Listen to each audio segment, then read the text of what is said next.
Δόξα, δόξα, δόξα στον Κύριο. Ευχαριστούμε τον Κύριο και για αυτή την ημέρα που είμαστε μαζί για να μπορέσουμε να μοιραστούμε το Λόγο του Κυρίου και να δούμε τι ο Θεός έχει να μας πει. Είναι μια μέρα που υπάρχουν δυσκολίες, που υπάρχουν προβλήματα στη ζωή του καθενός. Είναι μια μέρα που σήμερα που κάνουμε αυτό το κήρυγμα έχει ξεκινήσει ένας πόλεμος μεταξύ τρομοκρατών Παλαιστινίων που εισέβαλαν με ρουκέτες, αφού χτύπησαν με ρουκέτες, εισέβαλαν και εχμαλώτισαν άμαχο πληθυσμό στο Ισραήλ, με αποτέλεσμα να ξεκινήσει ένα αιματοκύλισμα αδικίας. Οι δαιμονικές δυνάμεις έρχονται ενάντια στο λαό Ισραήλ, σε ένα τόπο ξεχωρισμένο σαν τόπο από το Θεό, σε ένα τόπο όπου αυτοί έχουν μπει μέσα και θεωρούνται ότι είναι κύριοι και κάτοχοι, ενώ δεν είναι. Είναι ένας τόπος που ο Θεός είχε δώσει στον Αβραάμ και έτσι γίνονται πολλά επεισόδια. Εύχομαι, καθώς προσευχόμαστε και ζητάμε την ειρήνη και την εδραίωση της ειρήνης στην Ιερουσαλήμ και ενάντια στους εχθρούς της, αυτή η ειρήνη να έρθει το συντομότερο, έχοντας κατατροπώσει κάθε εχθρό, κάθε δαιμόνιο που έρχεται εκεί πέρα, για να φέρει ανησυχία και να κάνει μια ανάφλεξη σε αυτό το σημείο του πλανήτη, μια πολεμική σύραξη ενδεχομένως που είναι δίπλα στα όρια μας και στη γειτονιά μας και βεβαίως θα έχει επιπτώσεις και αντίκτυπο. Είναι γεγονός το οποίο δεν αμφισβητείται πλέον ότι η ανθρωπότητα, οι άνθρωποι γενικά έχουν αποτύχει να ζουν ειρηνικά. Λένε για ειρήνη, λέει ο Λόγος του Θεού, ενώ η καρδιά τους είναι μακριά από την ειρήνη. Μιλάνε για ειρήνη ενώ την ίδια ώρα σκέφτονται και κάνουν πόλεμο. Ο άνθρωπος έχει αποτύχει να ζήσει ειρηνικά, με δικαιοσύνη σε αυτή τη ζωή. Γιατί η αποτυχία του να ζήσει ο άνθρωπος με ειρήνη και με δικαιοσύνη σε αυτή τη ζωή έγκυται μέσα στο ίδιο το γεγονός της αμαρτίας. Που αμαρτία τι άλλο είναι? Είναι το αποτέλεσμα της ανυπακοής, το αποτέλεσμα της ανυπακοής του πλάσματος προς το Δημιουργό.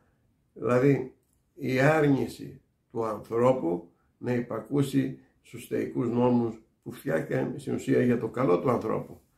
Αυτή η άρνηση να υπακούσει ο άνθρωπος έγινε σε μια ευρύτερη γενική ερμηνεία της λέξης πλάνης, που ο εχθρός, ο διάβολος, μεθοδεύεται την πλάνη μέσα από το ψέμα, μέσα από την άγνοια, την αγνωσία, για να μπορέσει να επηρεάσει τους ανθρώπους και να καταφέρει, αν καταφέρει, που δεν θα τα καταφέρει, να οδηγήσει όσο πιο μακριά μπορεί τον άνθρωπο από το Θεό Δημιουργό.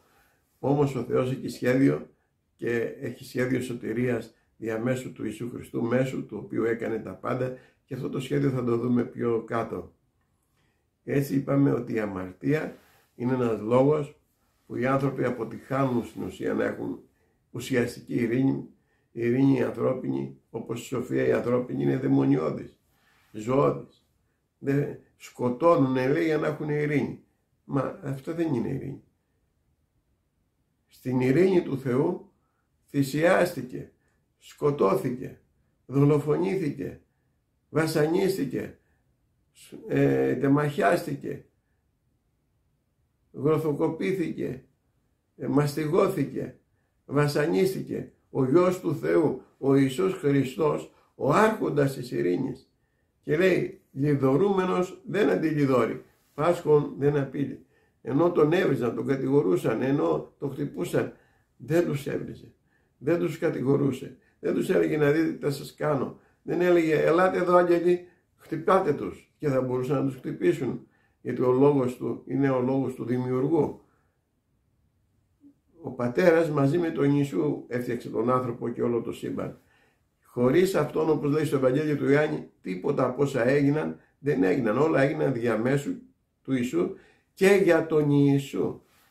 Και μαζί με αυτόν και σε εμάς που ακολουθήσαμε τον Ιησού μέσα από την πίστη, όταν αναγνωρίσαμε ότι ο Ιησούς πράγματι, ο άρχοντας της ειρήνης, θυσιάστηκε για να έχουμε την πραγματική ειρήνη, την αληθινή εσωτερική ειρήνη, όχι αυτή που κάνουμε το διαλογισμό οι άλλοι προσπαθούν να έχουν, ούτε με τα παραμύθια, με τις φιλοσοφίες ή τις θρησκείες.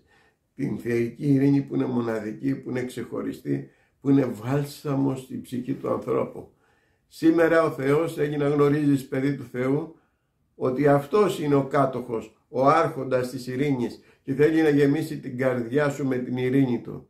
Θέλει να δώσει τόπο στην καρδιά σου από την παρουσία του Θεού για να γεμίσεις με την ειρήνη του όχι μόνο μια στιγμή, αλλά συνεχόμενα και συνεχώς να είσαι και η παρουσία του Θεού να είναι μέσα σου. Ο Ιησούς άφησε τον ουρανό, ήρθε εδώ στη γη, έζησε με υπακοή στους γονείς σου φυσικούς, αφού είχε ρίξει υπακοή στον ουράνιο πατέρα και ήρθε εδώ στη γη, πήρε την πιο ταπεινή μορφή ως άνθρωπος, όχι του υπερέτη, του δούλου, έδειξε υπακοή στους φυσικούς γονείς, υπακοή στο θεϊκό νόμο, εργάστηκε, αντιστάθηκε στην αμαρτία, αναμάρτητος πια βγήκε με τη δύναμη του λόγου, γιατί όταν είσαι Άγιος, όταν είσαι αναμάρτητος, τότε ο λόγος έχει δύναμη και εξουσία. Βγήκε με αυτή τη δύναμη και την εξουσία που ο λόγος του είχε και ελευθέρωνε τους ψυχικά τσακισμένους, αυτούς που είχαν ψυχολογικά προβλήματα, αυτούς που έπασχαν από αρρώστιες, από δαιμόνια, γιατί τα κακά έρχονται από δαιμονικές επιρροές στη ζωή του ανθρώπου, που πολλές φορές η αγνιά τους επιτρέπει να υπάρχουν στη ζωή τους. Εξαιτίας της αμαρτίας βεβαίως. Γιατί η αμαρτία είναι πόρτα που ανοίγει την είσοδο σε αυτά τα θέματα. Άρα λοιπόν πρέπει να δούμε σήμερα και ίσως να κάνουμε και μια σειρά μαθημάτων στο μέλλον για να δούμε τελικά η σωτηρία της ανθρωπότητας. Αυτό είναι και το θέμα μας σήμερα. Η σωτηρία της ανθρωπότητας εξαρτάται από το Θεό ή από τον άνθρωπο. Από ποιον εξαρτάται? Οι άνθρωποι λένε εμείς θα σώσουμε. Λέει ο τρομοκράτης ο Πούτιν, ο αρχηγός των κομμουνιστών τρομοκρατών, τι λέει? Εάν μας πειράξετε δεν θα κάψουμε όλο τον κόσμο, λέει, με τα πυρηνικά. Τρομοκράτες με πυρηνικά.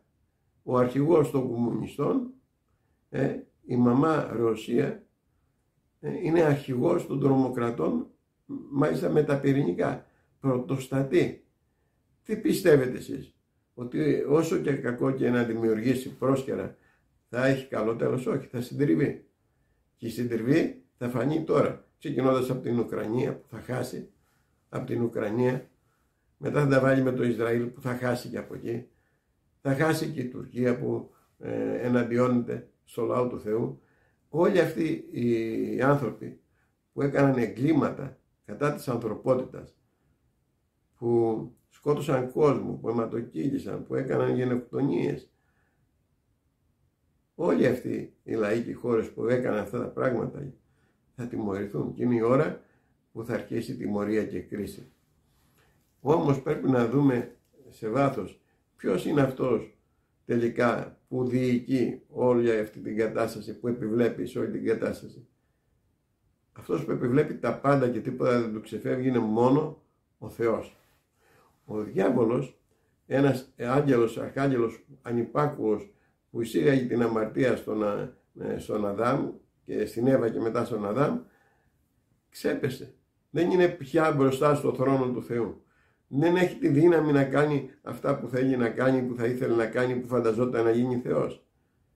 Και έχει πιάσει ανθρώπους αφελείς, τους έχει επηρεάσει και προσπαθεί να κάνει όσο πιο κακό μπορεί, πιστεύοντας ότι έτσι μπορεί να πληγώσει το Θεό ή να τον στεναχωρέσει ή ακόμα να ανατρέψει τα πράγματα, το οποίο δεν μπορεί, γιατί έχει βγει η καταδικαστική απόφαση εναντίον του. Ο Ιησούς Χριστός το έχει πει. Ο άρχοντας αυτού του κόσμου κρίθηκε, τελείωσε. Έχει κριθεί. Τώρα μέλει να εξωστεί, να εκτελεστεί η απόφαση. Η γη, λέει, αγωνιά και συστενάζει, περιμένοντας τους γιους του Θεού, εσένα και μένα, να σταθούν εκεί, καθώς θα έρθει μια μέρα και σύντομα θα έρθει, που θα έρθει ο Κύριος στα σύννεφα, θα σαρπίσει, θα γίνει η αρπαγή της Εκκλησίας και μετά θα κατέβουμε να κυβερνήσουμε. Θα ελευθερωθεί η γη από το κακό. Ο διάβολος θα δεθεί, τα δαιμονιά του θα δεθούν και η γη θα αρχίσει να ευλογείται μέσα στην παρουσία των παιδιών του Θεού και θα χαίρεται την ελευθερία της και προσωρινά αλλά και μετά αιώνια. Η ανυπακοή, όπως είπαμε και πριν, είναι που οδήγησε την ανθρωπότητα και ο πρώτος Αδάμ παρέδωσε την εξουσία του στο διάβολο. Γι' αυτό και ήρθε το κακό μέσα στη γη. Η ανυπακοή λοιπόν που είναι αποτέλεσμα αμαρτίας, ή η ανυπακοή είναι αμαρτία, φέρνει κακά αποτελέσματα. Αλλά έχουμε καλά νέα, δόξα στο Θεό. Ο δεύτερος Αδάμ, όπως λέει ο Απόστολος Παύλος στην επιστολή προς Κορινθίους, ο Ιησούς Χριστός, ήρθε για να μας εξαγοράσει με το αίμα του, να πάρει πίσω τη σκλαβιά μας, να μας ελευθερώσει για να ζήσουμε ελεύθεροι. Και όπως λέει ο λόγος του Κυρίου, όπως λέει ο Ιησούς, όποιον ο Υιός ελευθερώσει είναι πραγματικά ελεύθερος. Είσαι ελεύθερη, είσαι ελεύθερη, είσαι ελεύθερη, είσαι ελεύθερος, είσαι ελεύθερος. Είσαι ελεύθερος γιατί ο Υιός του Θεού, ο Ιησούς Χριστός, ο Ιεσούα Μασία, σε έχει ελευθερώσει, με έχει ελευθερώσει, μας έχει ελευθερώσει. Ναι, είμαστε ελεύθεροι γιατί μας ελευθέρωσε ο Χριστός. Είμαστε ελεύθεροι γιατί μας ελευθέρωσε ο Χριστός. Δόξα στον Κύριο. Από τι μας ελευθέρωσε, είπαμε? Από την αμαρτία. Και όπως λέει στους Ρωμαίους 3:23, στο β' μέρος του εδαφίου λέει, όλοι αμάρτησαν και στερούνται τη δόξα του Θεού. Όλοι. Μέσα στο όλοι είσαι εσύ, είμαι εγώ, είναι ο καθένας. Μέχρι τη στιγμή που μετανοήσαμε. Και κάθε άνθρωπος είναι μέσα στο όλοι. Ο λόγος του Θεού τους περικλεί όλους κάτω από την αμαρτία. Γι' αυτό λέει ότι ένας, ακόμα κι αν όλο το νόμο του Θεού, όλο το λόγο του Θεού φυλάξει, σε ένα φταίξει, είναι ένοχος όλου του νόμου. Και ευχαριστούμε τον Ιησού γιατί ήρθε, εκπλήρωσε τον νόμο για να ελευθερωθούμε και να ζήσουμε μέσα στη χάρη που έκανε πια, και τη χάρη αυτή που εισήγαγε στη ζωή μας, για να έχουμε μια ζωή χάρη επάνω σε χάρη, επάνω σε μια επαναλαμβανόμενη χάρη, που σημαίνει μια ζωή που περπατάμε μέσα σε αγιασμό, σε καθαρότητα, σε τελειότητα, σε μια αυξανόμενη ποιοτική ζωή μέσα στον αγιασμό, στην τελειότητα. Γιατί ο Ιησούς τι είπε? Να είσαστε τέλειοι όπως και ο Πατέρας είναι τέλειος. Και λέει κάποιος, μα εμείς μπορεί να είμαστε? Ο Απόστολος Παύλος λέει, των τελείων είναι η στερεά τροφή. Εάν δεν θες να είσαι τέλειος, μη λες δεν είσαι, είναι γιατί δεν θέλεις. Ενώ ο Θεός θέλει και σου δίνει τη δύναμη να μπορείς να γίνεσαι. Πώς μπορεί? Μη ζώντας αρχικά, αφήνοντας την αμαρτία και ζώντας σύμφωνα με το Λόγο του Θεού. Διαβάζουμε Ρωμαίους 5:12, λέει, γι' αυτό όπως διαμέσου ενός ανθρώπου, του Αδάμ, η αμαρτία μπήκε μέσα στον κόσμο και με την αμαρτία ο θάνατος. Και με τον τρόπο αυτό ο θάνατος πέρασε μέσα σε όλους τους ανθρώπους για το λόγο ότι όλοι αμάρτησαν. Πριν τη διαβάσαμε στους Ρωμαίους 3:23, ότι όλοι αμάρτησαν και στερούνται τη δόξα του Θεού. Τι στερούνται? Στερούνται την αιώνια ζωή εξαιτίας της αμαρτίας. Στερούνται την ζωή τους μέσα στην παρουσία του Θεού. Γιατί η αμαρτία έκοψε τον άνθρωπο από την παρουσία του Θεού, από το πνεύμα του Θεού με το οποίο ήταν ενωμένο το πνεύμα του ανθρώπου. Και έτσι ξεχωρίστηκε το πνεύμα του Θεού που ήταν στον άνθρωπο, που είχε ψυχή μέσα σε ένα σώμα, και το πνεύμα του Θεού. Μετά το πνεύμα του Θεού κόπηκε και έγινε το πνεύμα του ανθρώπου και το πνεύμα του Θεού εξαιτίας της αμαρτίας. Γι' αυτό όποιος αναγεννιέται ξανά, το πνεύμα του ανθρώπου ενώνεται με το πνεύμα του Θεού και γίνεται ένα, και ο άνθρωπος πια ο αναγεννημένος ζει μαζί με το Θεό και ζει το Άγιο Πνεύμα μέσα του, το πνεύμα του Θεού Πατέρα ζει μέσα του. Έτσι λοιπόν μέσα από την ανυπακοή αμάρτησε όλος ο κόσμος. Δεν υπάρχει κάποιος που μπορεί να πει εγώ είμαι τέλειος, εγώ είμαι αναμάρτητος. Όχι, ο Λόγος του Θεού το διαψεύδει. Και όπως λέει ο Λόγος του Κυρίου, έχει μια πνευματική εξίσωση, λέει, έστω ότι ο Θεός είναι αληθής, ότι ο Λόγος του είναι αληθινός, τότε κάθε άνθρωπος που λέει άλλα από αυτά που ο Θεός λέει είναι ψεύτης. Κάθε άνθρωπος που αρνείται την αλήθεια του Λόγου του Θεού είναι ψεύτης. Γιατί ο Θεός μιλάει μόνο αλήθεια. Και όπως λέει ο Λόγος του Κυρίου, η χάρη και η αλήθεια έγιναν από τον Ιησού Χριστό. Από ποιον έγινε η χάρη? Από τον Ιησού Χριστό. Από ποιον έγινε η αλήθεια? Από τον Ιησού Χριστό. Και τι λέει η αλήθεια του Ιησού Χριστού? Ότι εγώ δίνω χάρη, χαρίζω την αμαρτία, χαρίζω το κακό παρελθόν του καθενός, χαρίζω το παρελθόν σου, χαρίζω τα λάθη σου, χαρίζω τις αδυναμίες σου. Γι' αυτό δίνω χάρη αντιχάρις, και αυτό είναι η αλήθεια. Ο λόγος του Θεού είναι αλήθεια και δεν αμφισβητείται ποτέ και με τίποτα. Οι άνθρωποι πολλές φορές, ενώ μιλάνε για το Λόγο του Θεού, δεν δέχονται το Λόγο του Θεού, την αλήθεια του Θεού που ελευθερώνει, και πιάνουν στο στόμα τους, κουτσομπολεύει ο ένας τον άλλον. Αν έσφαλε κάποιος, το κρατάνε για πολλά χρόνια, για όλη τη ζωή, ενώ ο άλλος έχει μετανοήσει, και τι γίνεται? Αυτοί που κοτσομπολεύουν, αυτοί που λένε πάντα την κακή κουβέντα, έχουν μόνιμα την αμαρτία για αυτό που λένε. Μα δεν το έκανε. Το έκανε, αλλά μετάνιωσε. Όταν μετάνιωσε, είναι σμιγενόμενο. Όταν εσύ μιλάς για κάτι που ακόμα και αν δεν ξέρεις αν μετάνιωσε, αμαρτάνεις. Ο Θεός δεν σου λέει να κουτσομπολεύεις τον άλλον. Δεν σου λέει να είσαι κήρυκας ανομίας, του κακού, σπερμολόγος, αλλά να μιλάς το καλό, γιατί τότε η κρίση του Θεού έρχεται πάνω σου και δεν θα φύγει από πάνω σου αν δεν μετανοήσεις. Εδώ λοιπόν λέει ότι μέσω του Αδάμ ήρθε η αμαρτία στον κόσμο και μαζί ήρθε ο θάνατος. Μα όταν ήρθε ο θάνατος, οι άλλοι πώς ζούσανε? Ο θάνατος είναι όχι μόνο ο φυσικός θάνατος του σώματος. Εδώ μιλάει για τον πνευματικό θάνατο. Αλήθεια σας είπε ότι δεν θα πεθάνετε? Είπε ο Θεός, έτσι τους είπε ο διάβολος. Και όμως πεθάνανε, γιατί τους έβγαλε τον παράδεισο και έκοψε την κοινωνία του Θεός μαζί τους. Γι' αυτό από εκεί διαχωρίστηκε το πνεύμα του ανθρώπου με το πνεύμα του Θεού.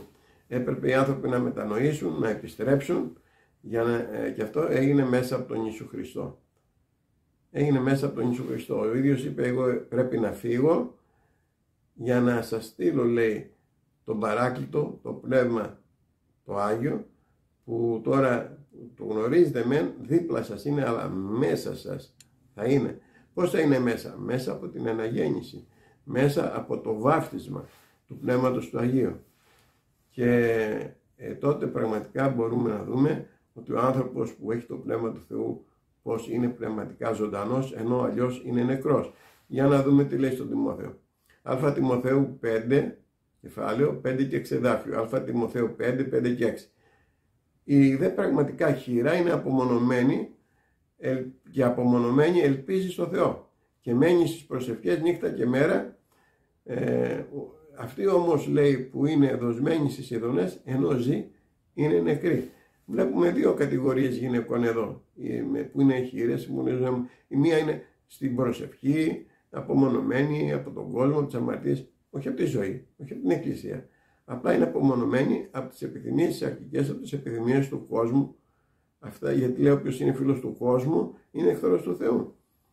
Ενώ, λέει, δίνει το καλό, αυτή είναι απομονωμένη, έχει το καλό παράδειγμα. Η άλλη όμως, λέει, τι κάνει, λέει? Η άλλη, λέει, είναι δοσμένη σε ειδονές, δηλαδή σε απολαύσεις. Θα περάσουμε καλά με τούτο, εκείνο, με τον ένα, με τον άλλο, καλή ζωή. Δεν άγιασε και αμαρτία. Και λέει, ενώ ζει, είναι νεκρή. Εδώ βλέπουμε ότι αυτός ο θάνατος που λέει εδώ πέρα είναι ο πνευματικός θάνατος. Ο άνθρωπος μπορεί να ζει και να είναι νεκρός.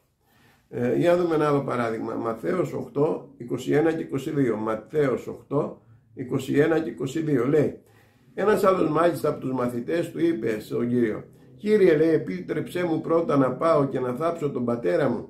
Και ο Ιησούς του είπε, ακολούθησέ με, και άφησε τους νεκρούς να θάψουν τους δικούς τους νεκρούς. Κύριε, να θάψω τον πατέρα μου? Όχι, άστονε, του λέει, εσύ ακολούθησέ με, άσε τους νεκρούς να θάψουν τους δικούς τους νεκρούς. Είναι ζωντανοί νεκροί όσοι δεν γνωρίζουν το Θεό και όσοι δεν ζουν με το Θεό με επίγνωση. Είναι ζωντανοί νεκροί, δηλαδή είναι πνευματικά νεκροί, αυτοί που δεν έχουν γνώση, προσωπική σχέση, προσωπική, και δεν έχουν στη ζωή τους συνδεδεμένη, δεν έχουν τη ζωή τους συνδεδεμένη με το Θεό. Είναι ζωντανοί νεκροί, γιατί είναι πνευματικά νεκροί. Βλέπουμε Αποκάλυψη 3, ένα παράδειγμα, για να δούμε, που επιβεβαιώνει αυτό που είπα πριν για τους πνευματικά νεκρούς. Λέει προς τον Αποκάλυψη 3.1. προς τον άγγελο της Εκκλησίας της Σάρδης γράψε, αυτά λέει εκείνος που έχει τα 7 πνεύματα του Θεού και τα 7 αστέρια. Ξέρω τα έργα σου, ότι το όνομα έχεις που ζεις και είσαι νεκρός. Ξέρω, λέει, τα έργα σου, ξέρω τι κάνεις, το όνομα έχεις ότι είσαι πιστός, σε γνωρίζω, λες ότι είσαι πιστός, ήσουν απιστός, αλλά τώρα δεν είσαι. Έχεις το όνομα του πιστού, έχεις το όνομα ότι είσαι κάποιος κήρυκας, κάποιος εργάτης, ό,τι και να λες ότι είσαι παιδί δικό μου, αλλά με τα λόγια το λες, αλλά με τη ζωή σου δεν το πράττεις. Με τα λόγια λες λόγια ζωής, το λόγο του Θεού, αλλά εσύ ζεις ζωντανός νεκρός γιατί είσαι σε αμαρτία. Τι λέει εδώ πέρα? Το όνομα έχεις ότι ζεις, σε γνωρίζω πολύ καλά, αλλά όμως είσαι νεκρός, είσαι πνευματικά νεκρός. Ποιος μπορεί λοιπόν να είναι πνευματικά νεκρός, όπως είδαμε και στα πιο πάνω παραδείγματα? Αυτός που δεν γνωρίζει το Θεό. Γιατί ένας που είναι πιστός και αμαρτήσει σημαίνει και συνεχίζει να επιμένει στην αμαρτία, σημαίνει πως δεν γνωρίζει το Θεό.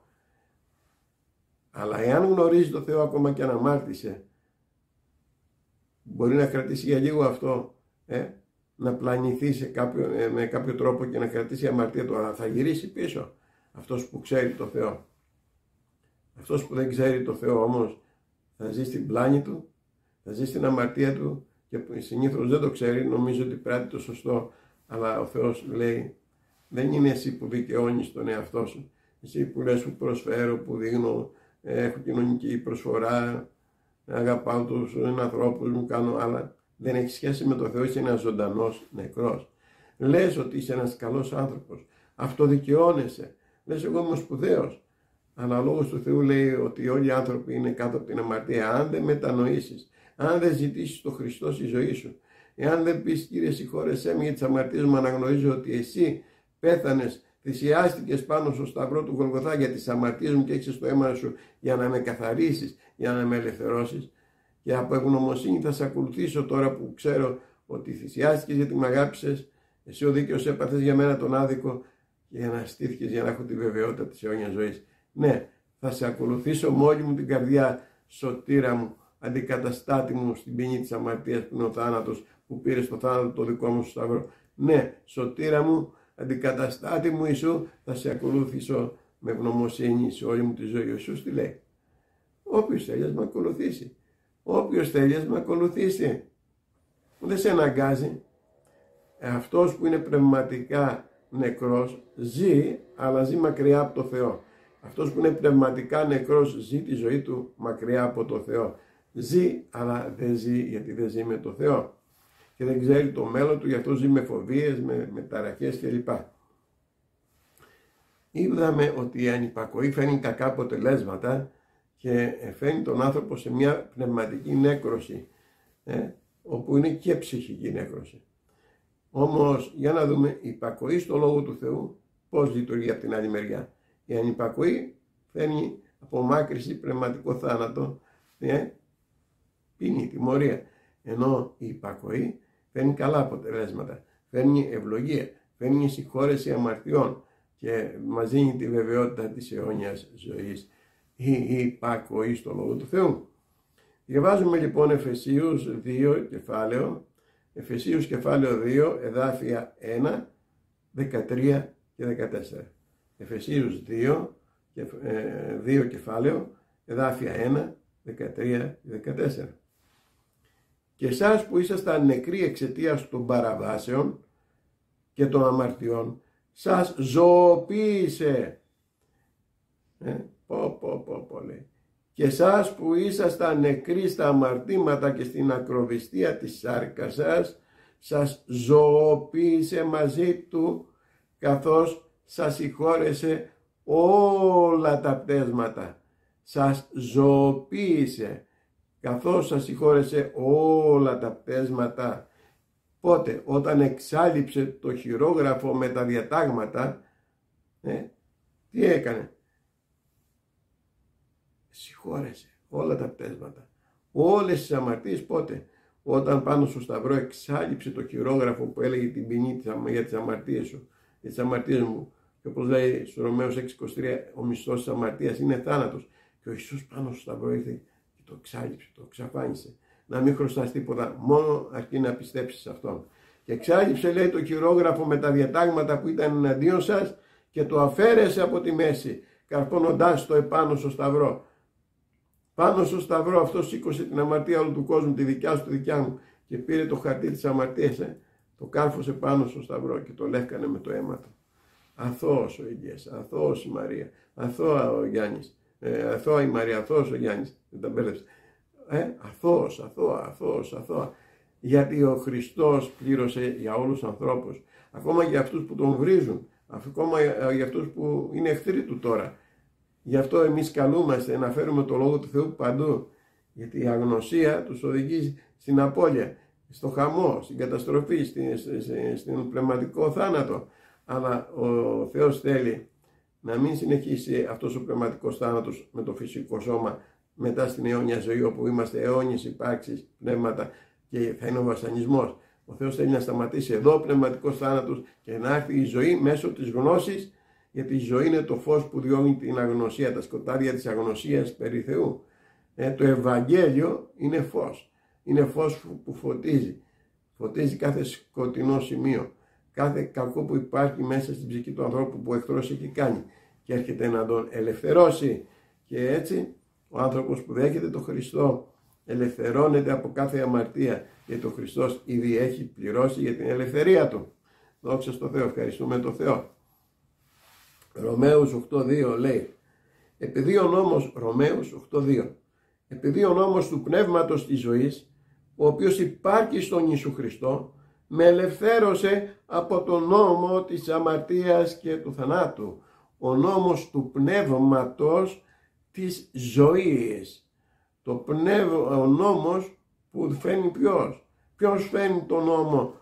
Το πνεύμα της ζωής του Θεού, το πνεύμα, το Άγιο, το πνεύμα της ζωής φέρνει νόμο. Ποιο νόμο? Το Λόγο του Θεού που έρχεται να ελευθερώσει. Και λέει ο Λόγος του Θεού, ο νόμος του Θεού,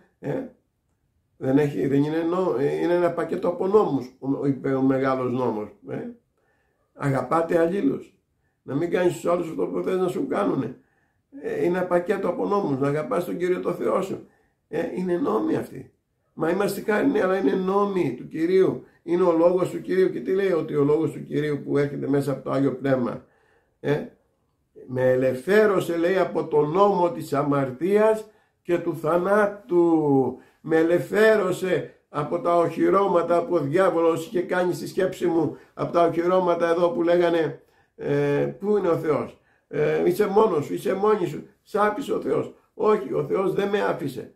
Ο Θεός με ελευθέρωσε, ο Θεός είναι μαζί μου. Ήρθε να μου αποκαλύψει μέσα από το Λόγο Του, να ανακαινήσει τη σκέψη μου, να ανακαινήσει το νου μου, να ανακαινήσει το μυαλό μου, για να μπορέσω να ελευθερωθώ ερχόμενος σε επίγνωση του Λόγου του Θεού από κάθε οχύρωμα εχθρικό, από κάθε ψέμα του διαβόλου, από κάθε φοβία του διαβόλου, από κάθε ανησυχία του διαβόλου, ότι μπορεί να πάθω τούτο, το άλλο ή οτιδήποτε άλλο. Δεν φοβάμαι τίποτα, αρνούμε να φοβάμαι, αρνούμε να ανησυχώ. Διακηρύττω με πίστη το Λόγο του Θεού και λέω ότι ο Ιησούς είναι ο σωτήρας μου και με ελευθέρωσε από τον νόμο της αμαρτίας, από τον νόμο του θανάτου που ήταν βασισμένος στην υπακοή ενάντια στο Λόγο του Θεού. Όχι, θα υπακούω στο Λόγο του Θεού. Θα αγαπώ τον Χριστό και θα τον ακολουθώ, γιατί είναι ο Κυριός μου, ο Θεός μου, ο σωτήρας μου, ο δημιουργός μου, ο Ιησούς Χριστός. Διαβάζω από το Ευαγγέλιο του Ιωάννη 5:24. Ιωάννης 5:24. Σας διαβεβαιώνω απόλυτα, ακούστε το καλά, σας διαβεβαιώνω απόλυτα, σας διαβεβαιώνω απόλυτα, παιδί μου, σε διαβεβαιώνω απόλυτα, βασίλισσά μου, σε διαβεβαιώνω απόλυτα, βασιλοπουλό μου, σε διαβεβαιώνω απόλυτα. Παιδί του Θεού, θέλω να είσαι σίγουρη, σε διαβεβαιώνω απόλυτα, λέει ο Ιησούς. Και εσένα που δεν το γνωρίζεις και ακούς τώρα, σου λέει ο Θεός, σε διαβεβαιώνω απόλυτα. να είσαι σίγουρη, να είσαι σίγουρος ότι εκείνος που ακούει το λόγο μου, λέει ο Ιησούς, εσύ που ακούς το λόγο μου και πιστεύεις αυτόν που με έστειλε, πιστεύεις στον Πατέρα που με έστειλε γιατί ακούς το λόγο μου και πιστεύεις ότι εγώ είμαι ο Υιός του Θεού που ήρθα να σε σώσω, που θυσιάστηκα για σένα, που σταυρώθηκα για σένα και αναστήθηκα για να σου δείξω τον δρόμο για τον ουράνιο Πατέρα, για τον ουρανό, εγώ είμαι που σε διαβεβαιώνω απόλυτα ότι εσύ που ακούς το λόγο μου και πιστεύεις σε αυτό που με έστειλε, έχεις ζωή αιώνια και σε κρίση δεν θα έρθεις. Τι λέει? Σας διαβεβαιώνω απόλυτα ότι εκείνος που ακούει το λόγο μου και πιστεύει σε αυτόν που με απέστειλε έχει αιώνια ζωή και σε κρίση δεν έρχεται, αλλά έχει ήδη μεταβεί. Έχει ήδη μεταβεί από τον θάνατο στη ζωή. Τι ωραία υπόσχεση, τι ωραίο λόγο μας δίνει ο Κύριος σήμερα. Τι λέει? Ότι ήδη οι αμαρτίες σου και οι αμαρτίες μου έχουν κριθεί και έχουμε περάσει στην αιώνια ζωή. Έχουν κριθεί οι αμαρτίες μας, δεν υπάρχουν πια και έχουμε περάσει στην αιώνια ζωή γιατί πιστεύουμε στον Ιησού Χριστό και στον Θεό Πατέρα που τον έστειλε. Αλληλούια. Τι να πω? Υπάρχει καλύτερος λόγος? Όχι, σωστό λέει ο ίδιος. Όποιος πιστεύει και ακούει το λόγο μου, πράττει αυτό που λέω, με άλλα λόγια, και πιστεύει σε αυτόν που με έστειλε, σε κρίση δεν έρχεται. Αυτοί που αρνούνται τον Θεό θα σταθούν στο βήμα του για να κριθούν και να τιμωρηθούν, να πάνε στην κόλαση. Αλλά τα παιδιά του Θεού δεν πάνε σε κρίση. Από αυτή την ώρα είσαι σωσμένος, είσαι παιδί του Θεού, έχει γράψει ο Θεός το όνομά σου στο βιβλίο της ζωής. Γιατί τι λέει? Ήδη λέει έχεις μεταβεί από τον θάνατο στη ζωή. Ήδη έχεις μεταβεί από τον θάνατο στη ζωή γιατί πιστεύεις στον Ιησού Χριστό. Τι μεγάλη ευλογία, τι προνόμιο, τι τιμή. Τι μεγάλη ευλογία. Τι λέει ο Κύριος? Είσαι σωσμένος γιατί πιστεύεις σε μένα και σε κρίση δεν θα έρθεις. Πώς λοιπόν μπορεί η ανθρωπότητα να έχει ειρήνη και δικαιοσύνη? Με το να εμπιστευτεί τη ζωή της στα χέρια του μοναδικού βασιλιά, του μοναδικού άρχοντα όλου του σύμπαντος, του μοναδικού διοικητή, του Κυρίου των δυνάμεων, του βασιλιά των βασιλιάδων, τον Κύριο των Κυρίων, τον Ιησού Χριστό. Η σωτηρία του ανθρώπου είναι επιθυμία του Θεού και εφανερώνεται μέσα από τον Ιησού Χριστό. Η σωτηρία μου, η σωτηρία σου είναι επιθυμία του Θεού και παρουσιάζεται μέσα από τον Ιησού Χριστό. Διαβάζουμε στο Ευαγγέλιο του Ιωάννη, κεφάλαιο 5 και 21, Ιωάννης 5:21. Επειδή όπως ο Πατέρας ανασταίνει τους νεκρούς και τους ζωοποιεί, έτσι και ο Υιός όποιους θέλει ζωοποιεί. Όπως ο Πατέρας, έτσι και ο Υιός μας λέει εδώ ότι δίνει ζωή, δίνει σωτηρία. Όπως ο Πατέρας, έτσι και ο Υιός δίνει σωτηρία και αιώνια ζωή. Όποιον θέλει τον ζωοποιεί, όποιον θέλει, ποιον θέλει, όποιον δέχεται την πρόσκλησή του. Πάω την πόρτα της καρδιάς σου, άνοιξε. Για να ανοίξει, εγώ θα έρθω μέσα και εγώ θα σου κάνω το τραπέζι, θα είμαι μαζί σου, λέει ο Θεός. Σήμερα θέλω να είμαι μαζί σου. Σήμερα θέλω να ζεσταθεί η καρδούλα σου για να καταλάβεις το πόσο σε αγαπώ. Γιατί ο Θεός είναι αγάπη. Από αγάπη έκανε τα πάντα, από αγάπη μας έφτιαξε για να είμαστε ένα θεϊκό γένος. Εγώ είπα εσείς θεοί είστε.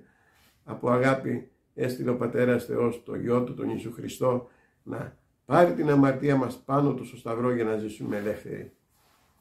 Τι αγάπη, όπως ο Πατέρας, έτσι και ο Υιός, διαβάσαμε. Διαβάζω πάλι Ιωάννης 3:27. Ιωάννης 3:27. Ο Ιωάννης αποκρίθηκε και είπε: δεν μπορεί ο άνθρωπος να παίρνει τίποτα εάν δεν είναι σε αυτόν δοσμένο από τον ουρανό. Τι λέει? Δεν μπορεί ο άνθρωπος να παίρνει τίποτα, να κάνει τίποτα μόνος του, να κερδίσει για τον εαυτό του τίποτα, εάν ο Θεός δεν του το δώσει. Ο Θεός είναι που προμηθεύει κάθε ανάγκη μας για λόγους του Κυρίου. Ο Θεός λέει ότι προμηθεύει κάθε ανάγκη μας, κάθε ανάγκη σου, σύμφωνα με τον πλούτο της δόξας Του, δια του Ιησού Χριστού. Μέσα από τον Ιησού Χριστό ο Θεός προμηθεύει κάθε ανάγκη μας, φυσική αλλά και πνευματική. Και εδώ λέει ότι μόνο ο Θεός είναι αυτός που μπορεί να μας δώσει τη σωτηρία και την αιώνια ζωή. Δεν μπορεί ο άνθρωπος να κάνει κάτι από μόνος του, αν δεν είναι δοσμένος σε Αυτόν από τον ουρανό. Μόνο ο Θεός μπορεί να δώσει ό,τι χρειάζεσαι στο φυσικό κόσμο, αλλά και ό,τι χρειάζεσαι στον πνευματικό. Και ο Θεός θα δίνει και τα δύο, για να μην έχεις ελλείψεις εδώ, αλλά να μην στερείσαι τίποτα πνευματικά, γιατί περπατάμε σε δύο παράλληλους κόσμους, ως ουρανοπολίτες, ως παιδιά του Θεού. Μόνο ο Θεός δίνει και εμείς μόνο από το Θεό παίρνουμε. Όλα τα άλλα, άμα σου τάξει άλλος οτιδήποτε άλλο, είναι ψέμα. Μην ακούς τα ψέματα. Άπλωσε το χέρι σου, το χέρι της πίστης, και πάρε από το Θεό ό,τι χρειάζεσαι. Διαβάζω Ιάκωβος 1, 17, 18. Ιάκωβος 1, 17, 18. Κάθε δόση αγαθή και κάθε τέλειο δώρημα είναι από πάνω, το οποίο κατεβαίνει από τον Πατέρα των Φώτων, στον οποίον, Πατέρα των Φώτων, δεν υπάρχει αλλίωση ή σκιά μεταβολής. Είναι πιστός ο Θεός. Ό,τι έχει πει θα το εκτελέσει, θα το εφαρμόσει.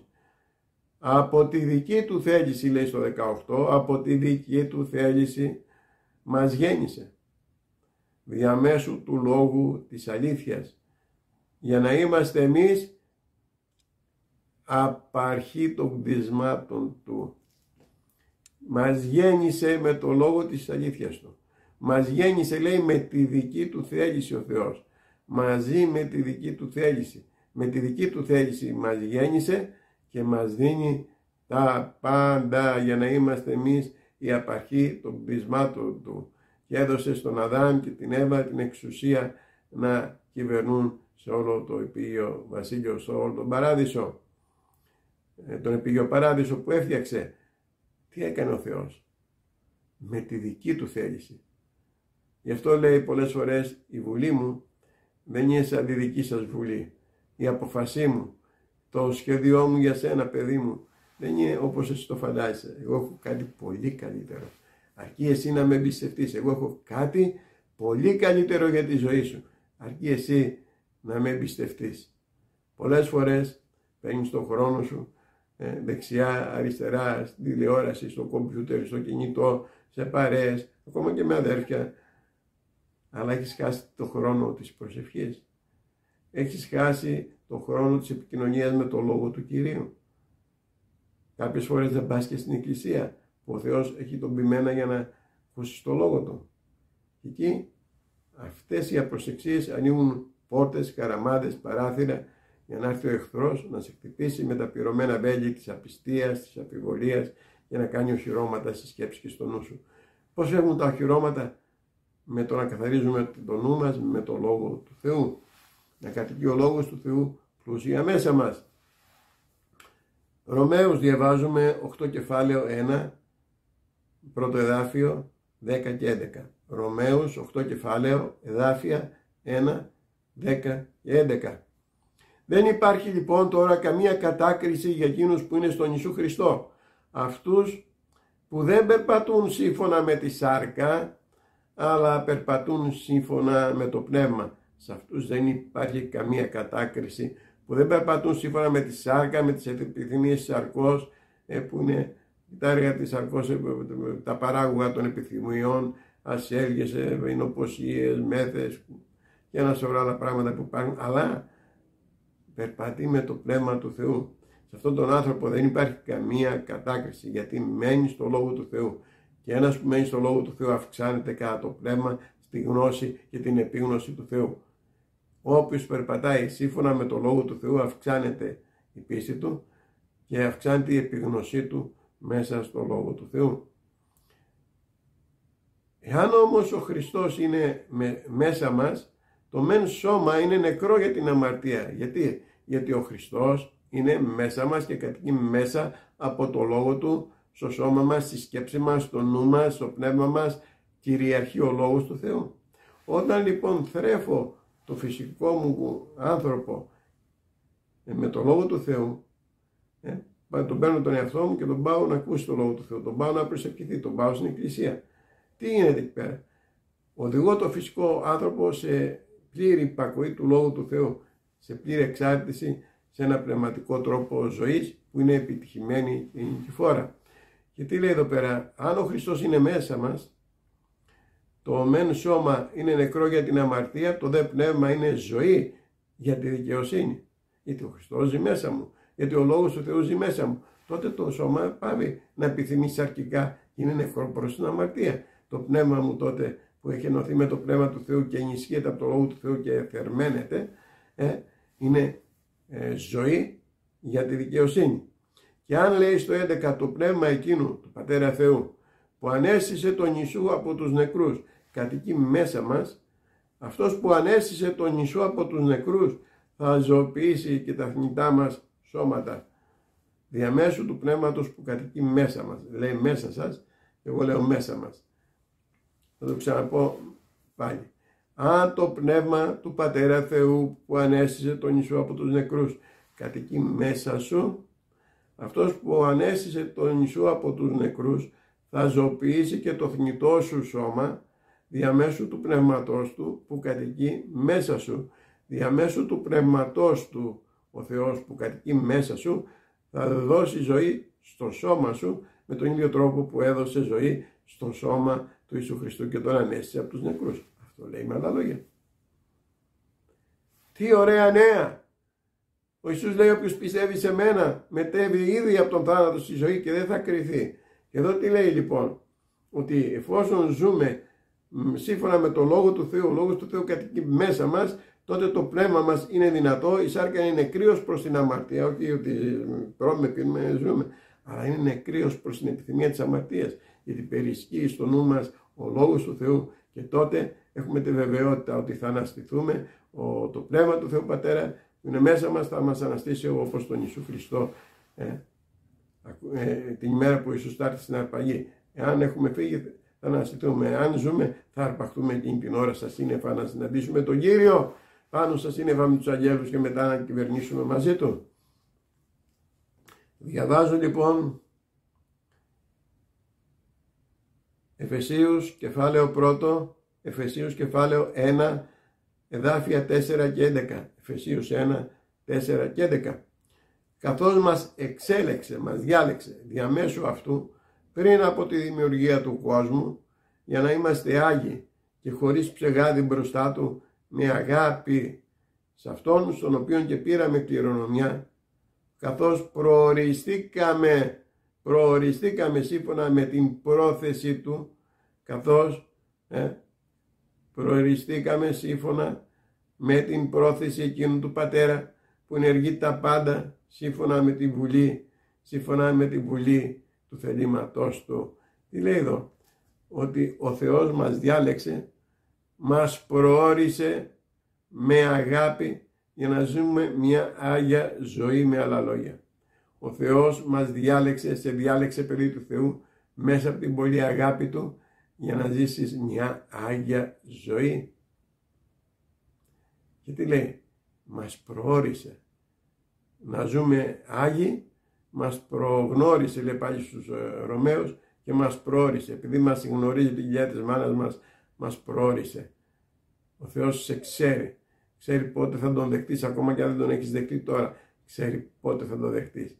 Και έχει σχέδιο προορισμού αιώνιας ευλογίας, αιώνιας σωτηρίας. Στον Ισαΐα 44:24 λέει: έτσι λέει ο Κύριος, ο οποίος σε λύτρωσε και σε έπλασε από την κοιλιά. Ποιος το λέει? Ο Κύριος που σε έπλασε, που σε λύτρωσε, που σε ελευθέρωσε και σε έπλασε μέσα στην κοιλιά. Ποιος σε λύτρωσε? Ποιος σε ελευθερώνει? Ο Ιησούς Χριστός με ελευθερώνει, ο οποίος με έχει φτιάξει μέσα από την κοιλιά της μάνας μου, με έχει πλάσει και με ξέρει με το όνομά μου, όπως λέει ο Λόγος του Θεού. Και αν ο Θεός σε ξέρει με το όνομά σου, παιδί του Θεού, Δεν έχεις κανένα λόγο να φοβάσαι τίποτα. Γιατί ο Θεός έχει καλές βουλές, όπως διαβάσαμε πιο πάνω. Έχει καλές αποφάσεις, καλά σχέδια για τη ζωή σου. Πώς λοιπόν μπορεί ο άνθρωπος να είναι επιτυχημένος σε αυτή τη ζωή? Πώς ο άνθρωπος μπορεί να σωθεί? Πώς μπορεί να έχει σωτηρία? Γνωρίζοντας, έχοντας γνώση και επίγνωση την αγάπη του Θεού Πατέρα και το έργο, το σχέδιο που ο Θεός Πατέρας παρουσίασε μέσα από το Γιο, για να έχουμε εμπιστοσύνη και βεβαιότητα για την αιώνια ζωή. Εάν αυτό το γνώριζαν οι άνθρωποι, δεν θα σκοτωνόντουσαν όπως γίνονται τόσοι πολέμοι στην εποχή μας και ανάμεσα στους αιώνες. Διαβάζω Β' Κορινθίους 5:18. Β' Κορινθίους 5:18. Τα πάντα όμως είναι από το Θεό που μας συμφιλίωσε με τον εαυτό Του, διαμέσου του Ιησού Χριστού, και έδωσε σε εμάς τη διακονία της συμφιλίωσης. Τι λέει εδώ? Τα πάντα, ό,τι έχεις και δεν έχεις, ό,τι έχω και δεν έχω, είναι από το Θεό. Ο Θεός είναι ο γενικός κουμανταδόρος. Ο Θεός είναι ο γενικός διευθυντής, επιθεωρητής της ζωής σου και της ζωής μου. Μας επιβλέπει, μας επιθεωρεί συνεχώς με το Πνεύμα του το Άγιο. Στέλνει τους αγγέλους του να μας υπηρετούν για να είμαστε πετυχημένοι σε αυτή τη ζωή. Για να δούμε μια ένδοξη ζωή μέσα στην παρουσία του Θεού. Ενώ ζούμε στη γη, ταυτόχρονα να είναι και η παρουσία του Θεού στη ζωή μας. Ακόμα και οι άνθρωποι, αν οι άνθρωποι γύρω μας στεναχωρούν στη δουλειά μας, στην οικογένειά μας, οπουδήποτε κινηθούμε, όποια προβλήματα και να έρθουν στη ζωή μας, σαν κύματα, σαν βουνά, όπως και να έρθουν, ο Ιησούς είναι μαζί μας για να μας θυμίσει ότι εγώ είμαι για σας τα πάντα. Εδώ τι λέει ο λόγος του Κυρίου? Τα πάντα είναι από το Θεό. Τα πάντα στη ζωή μας είναι από το Θεό. Και όπως διαβάσαμε στην αρχή από τον Ιάκωβο, λέει, ο Πατέρας ο Φώτος μας δίνει κάθε αγαθή δόση, κάθε καλό δώρο, κάθε τέλειο δώρο, κάθε καλό στη ζωή σου και στη ζωή μου είναι μόνο από το Θεό και από κανέναν άλλον. Και διαβάζω Α Κορινθίους 8 κεφάλαιο 6 εδάφιο. Α Κορινθίους 8 κεφάλαιο 6 εδάφιο. Λέει, αλλά σε μας υπάρχει ένας Θεός, ο Πατέρας, από τον οποίο προέρχονται τα πάντα και εμείς σε Αυτόν, και ένας Κύριος, ο Ιησούς Χριστός, διαμέσου του οποίου έγιναν τα πάντα και εμείς διαμέσου Αυτού. Ένας Θεός, ο Πατέρας και ο Γιος. Ο Ιησούς είπε, εγώ και ο Πατέρας είμαστε ένα. Και βλέπουμε ότι διαμέσου του Ιησού Χριστού έγιναν τα πάντα. Τι λέει εδώ? Υπάρχει ένας Θεός και Πατέρας, μέσα από τον οποίο προέρχονται τα πάντα και εμείς σε Αυτόν. Και εμείς από Αυτόν προερχόμαστε. Και ο Ιησούς Χριστός, διαμέσου του οποίου έγιναν τα πάντα και εμείς διαμέσου Αυτού. Τι λέει? Ότι μέσα από τον Ιησού Χριστό έγιναν τα πάντα και εμείς μέσα από τον Ιησού Χριστό γίναμε. Μέσα από τον Ιησού Χριστό έγιναν τα πάντα και εμείς μέσα από τον Ιησού Χριστό. Και όπως λέει στο πρώτο κεφάλαιο του Ιωάννη, τίποτα από όσα έγιναν δεν έγιναν χωρίς Αυτόν. Το ίδιο λέει και εδώ στην Κορινθίους ο Απόστολος Παύλος. Ο Ιησούς, μέσω του Ιησού έκανε ο Θεός τα πάντα και εμείς γίναμε μέσα από τον Ιησού. Γι' αυτό τα πάντα στη ζωή σου και στη ζωή μου είναι από το Θεό. Εάν ο Θεός έχει τον απόλυτο έλεγχο στη ζωή μας, τον απόλυτο προγραμματισμό, αλλά όχι τον εξαναγκασμό. Ο Θεός δουλεύει πάντα με ένα αν θέλεις ακολούθησέ με. Εάν θέλεις, εάν θέλεις. Εάν λοιπόν εμείς υπακούσουμε στο Λόγο του Θεού, ταπεινώσουμε τον εαυτό μας από τις δικές μας φιλοδοξίες και προγραμματιστούμε, ευθυγραμμιστούμε εμείς με το Λόγο του Θεού και την οδηγία του ποιμένα μας, προγραμματιστούμε σύμφωνα με το Λόγο του Θεού και την οδηγία του ποιμένα μας που ο Θεός έβαλε να μας ποιμένει. Πολλοί τρέχουν σε ψυχολόγους, τρέχουν σε μάνατζερ, σε διάφορους life coach να τους φτιάξουν τη ζωή. Ο Θεός έχει φροντίσει τα πάντα πριν βγουν όλα αυτά τα εφευρήματα. Ο Θεός έχει βάλει στην Εκκλησία ποιμένα και αυτός ο ποιμένας είναι υπεύθυνος να οδηγήσει τη ζωή σου. Εάν πας στην εκκλησία, ακούς το Λόγο του Θεού και μετά κάνεις ό,τι σου αρέσει, τότε δεν είσαι κάτω από την εξουσία του ποιμένα και κατ' επέκταση κάτω από την εξουσία του Θεού. Γιατί αν θες να είσαι κάτω από την εξουσία του Θεού, πρέπει να είσαι κάτω από την εξουσία του ποιμένα και να συνεργάζεσαι, γιατί αυτός προσεύχεται για σένα, όπως λέει στους Εβραίους, 13 κεφάλαιο, προσεύχεται. Αγωνιά για σένα, για το καλό σου. Άκουσε το Λόγο του Θεού. Υποτάξου στο Θεό και μην φοβάσαι τίποτα. Τότε η σωτηρία σου θα μεγαλώνει, θα το γνωρίζεις, θα έχεις μεγαλύτερη τη βεβαιότητα καθημερινά. Όπως λέει Α Ιωάννη 5:12, γράφω σε εσάς που πιστεύετε στον Ιησού Χριστό για να το γνωρίζετε, να το ξέρετε.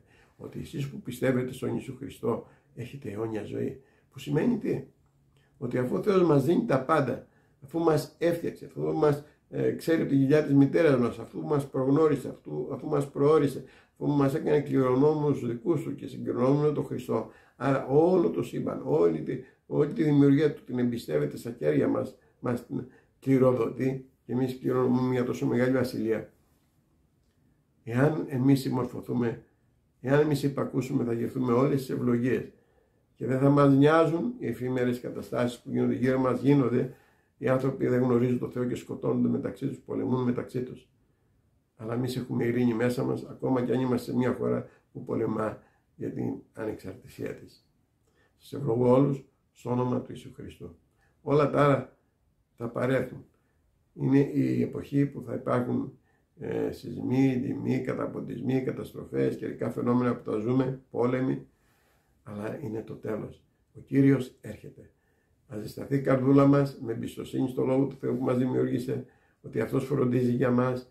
Ας αφήσουμε κάθε μέριμνα πάνω σε Αυτόν και δεν έχουμε να φοβόμαστε τίποτα. Αυτός που έκανε τα πάντα για μας θα συνεχίσει να κάνει τα πάντα. Σας ευλογώ στο όνομα του Κυρίου Ιησού.